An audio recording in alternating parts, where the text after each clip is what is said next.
La grande distribution, c'est un univers extrêmement complexe. C'est une connaissance qu'on développe évidemment sur le carrelage, mais aussi à travers les livres.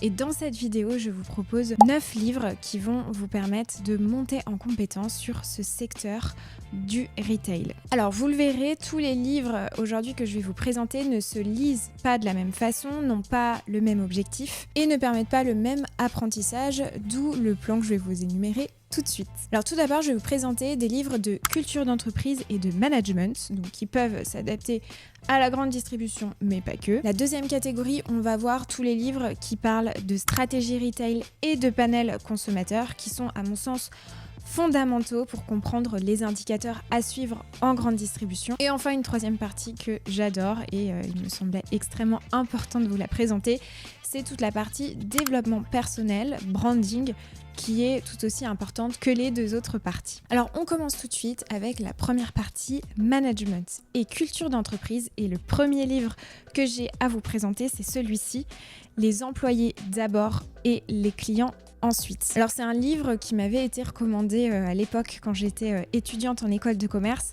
J'avoue qu'à l'époque je comprenais pas trop l'intérêt de ce bouquin, et puis dans les quelques premières pages j'ai tout de suite compris et je l'ai dévoré en l'espace d'une journée. Alors il est extrêmement facile à lire, il est plutôt sous forme de récit et en fait c'est l'histoire de Vinette Nayar, donc c'est vraiment le père du management via la confiance. Le PDG du groupe HCLT, c'est un groupe de services IT, et en fait il explique comment grâce à la culture du changement il a managé et renversé l'organisation pour que les employés soient au centre et au cœur de la performance et que les clients viennent après. Donc moi je suis hyper sensible à ce type de bouquin, évidemment, vous le savez, puisque je pense vraiment que bien-être des collaborateurs profite à toute l'organisation et aux clients. Je vous énumère juste rapidement, sans vous spoiler, 3 idées clés de ce bouquin. Si vous êtes dirigeant ou ne serait-ce que manager d'une équipe, eh bien c'est tout d'abord de servir tes équipes, et c'est la meilleure garantie d'un service client hors pair. Et quand j'entends service client, c'est toute la collaboration qu'on met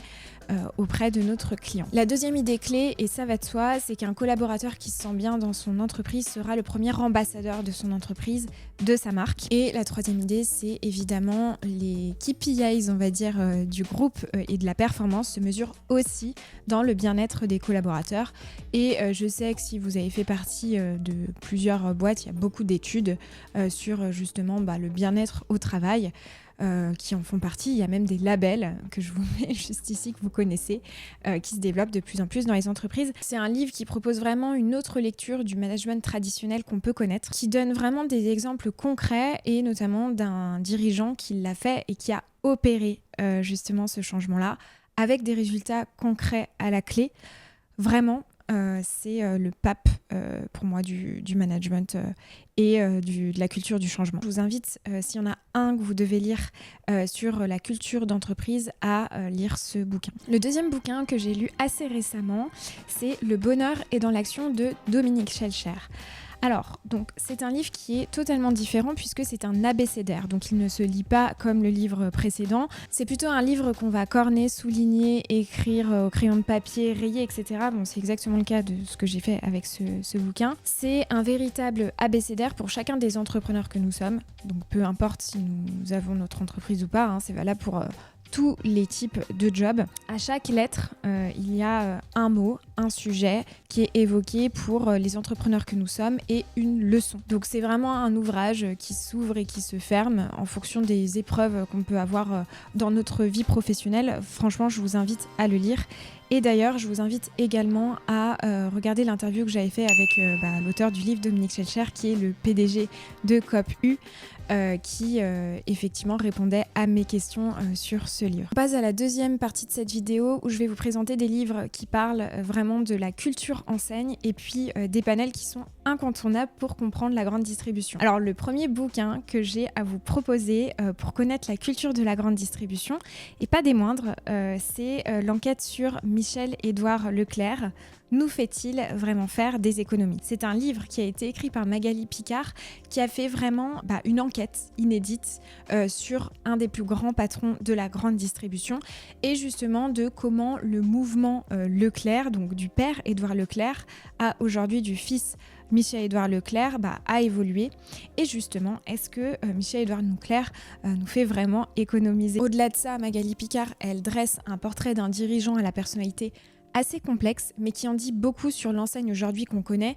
Et si vous négociez ou vous avez l'habitude de collaborer avec la grande distribution, de lire ce livre permet de comprendre les rouages de cette enseigne. Alors on assiste dans ce livre à vraiment la construction de ce personnage public, Michel-Édouard Leclerc, tel qu'il est, qui défend effectivement les prix à tout prix et parfois au détriment d'autres acteurs de la chaîne alimentaire. Mais pour autant, ce bouquin, il est absolument pas à charge, c'est pas un plaidoyer, c'est vraiment une enquête extrêmement précise avec des faits, des chiffres et beaucoup de témoignages. Donc c'est vraiment une lecture vraiment précieuse si vous voulez muscler votre culture de la grande distribution.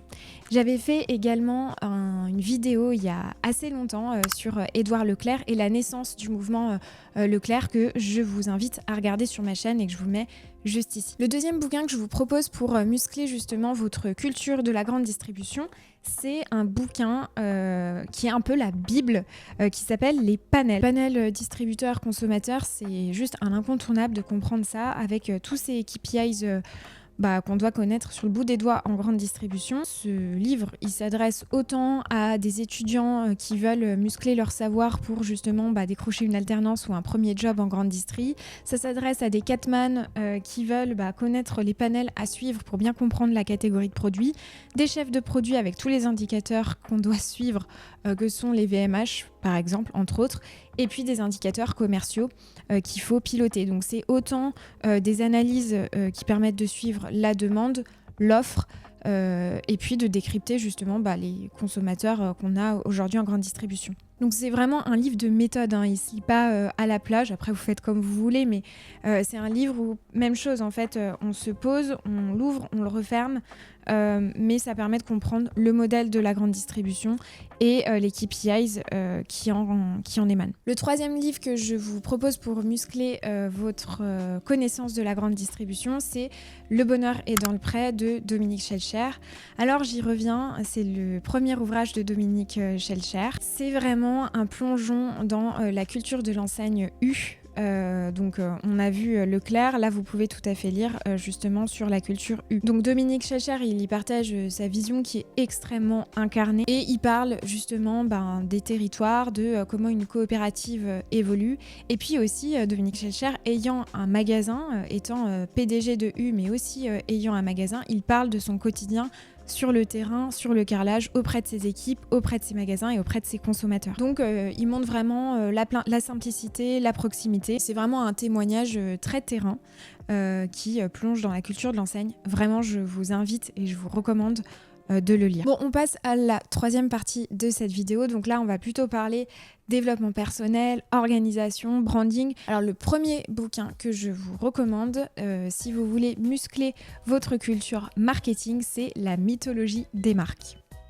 Donc ça, c'est un ouvrage qui a été écrit par Georges Lewy et qui montre comment les marques ont construit leur storytelling, ont construit leur marketing puissant, fort, avec évidemment des exemples qu'on connaît tous, mais en tout cas qui sont documentés, expliqués pour comprendre le succès de celle-ci. Alors personnellement, je vais pas vous mentir, je l'ai trouvé un peu dur à lire parce que c'est assez dense, mais en tout cas pour tous les passionnés de marketing ou en tout cas les dirigeants ou les chefs de produits qui ont envie de développer des marques iconiques, c'est vraiment un fondamental à se procurer. L'auteur, ce qui est intéressant, c'est qu'il s'appuie sur des grands penseurs, de la méthode. Il développe même parfois des parallèles philosophiques. C'est vraiment ce qui permet de décortiquer en fait les marques et leur évolution sur le temps long. Donc voilà, c'est un livre, je dirais, qui est captivant et qui donne beaucoup de recul sur la construction des marques. Et leur storytelling. Deuxième bouquin dans cette catégorie, je vous propose, donc plutôt sous un axe organisation, de lire La semaine de 4 heures. Je suis sûre que vous en avez déjà entendu parler, ça fait partie d'un des piliers des méthodes d'organisation, mais ça permet vraiment de remettre les priorités au centre du village. Pour moi, ça c'est un livre qui est taillé pour les dirigeants qui peu à peu peuvent devenir complètement esclaves de leur temps parce que évidemment tout est prioritaire, on doit gérer le court terme et l'aspect stratégique plutôt long terme, les deux sont importants et on n'arrive plus on ne sait plus où donner de la tête. Donc en fait ce livre je le trouve intéressant parce qu'il parle vraiment des frustrations du quotidien qu'un dirigeant ou autre peut vivre, de la difficulté à déléguer, de la solitude aussi de ces postes à haute responsabilité. Et il propose une autre manière de gérer son temps. Alors c'est pas une méthode miracle, hein, on saurait si ça existait, mais en tout cas ça permet vraiment de prendre du recul sur sa situation et de se dire ok, comment je pourrais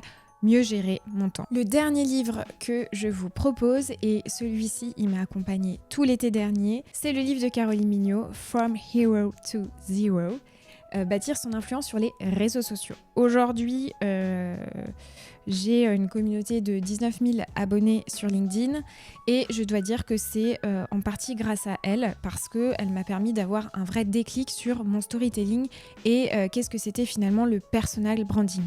À l'ère où tout le monde prend la parole sur LinkedIn, il y a de plus en plus d'influence, de plus en plus d'IA aussi, on doit le dire. Elle permet vraiment de se poser et de se dire qu'est-ce que j'ai à faire valoir et comment je peux faire entendre ma voix avec mon expérience, mon apprentissage et quel message je veux délivrer.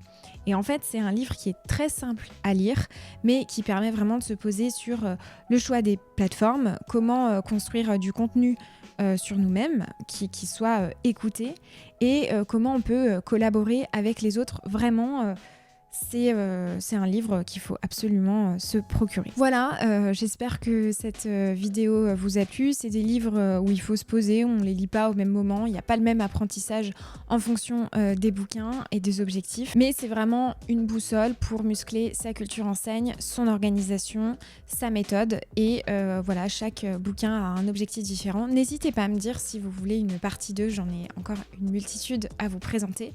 Et puis, n'hésitez pas à me contacter si vous voulez que je vous aide à développer votre influence sur les réseaux sociaux, mais surtout votre influence dans les linéaires, c'est ma spécialité. N'hésitez pas, je vous souhaite une très belle journée, une très bonne rentrée et je vous dis à la semaine prochaine pour une prochaine vidéo. Bye bye.